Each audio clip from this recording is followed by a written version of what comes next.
I'm Andy Vanderhoff from CrossFit Pella. Welcome back to this episode of Kitchen WOD. I hope you had a great 4th of July weekend with friends and family, and if you're anything like me, you're probably ready to get back on track when it comes to eating. I hope that you enjoyed the great treats and the good food of the weekend, and now I hope that you're ready to get back on track.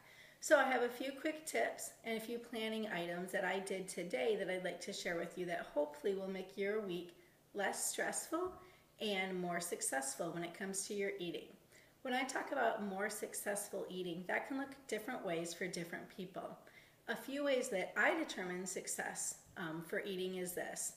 First of all, not eating out. Secondly, getting enough protein for myself and for my family. Typically, I try to target 3/4 grams of protein per pound of body weight. And for me, I try to get closer to 1 gram of protein per pound of body weight.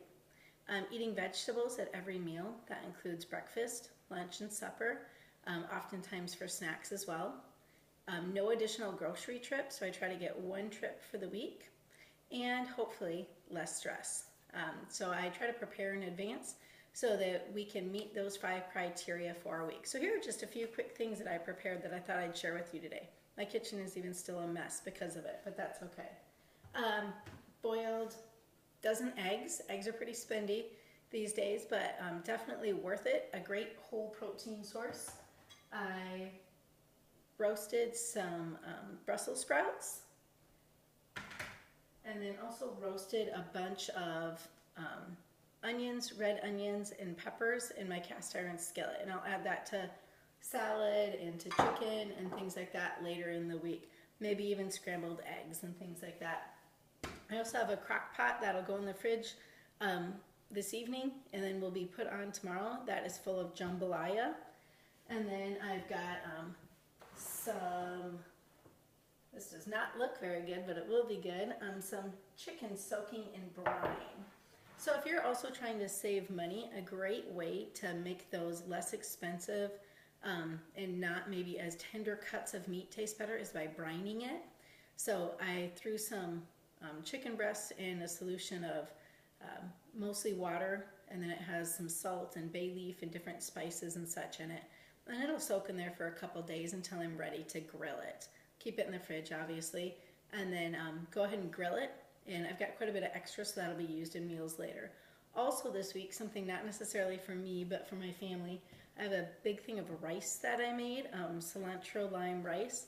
It's not something that typically maybe you'll hear me mention, because it doesn't generally fit into my plan, but I have a couple of kids especially who really like beans and rice, so made a big pot of rice, and then I have some beans back here that I will put on the crock pot. I'll turn the crock pot on low tonight, and then those should be done tomorrow for the kids. So there's some additional things that I make, a little bit cheaper.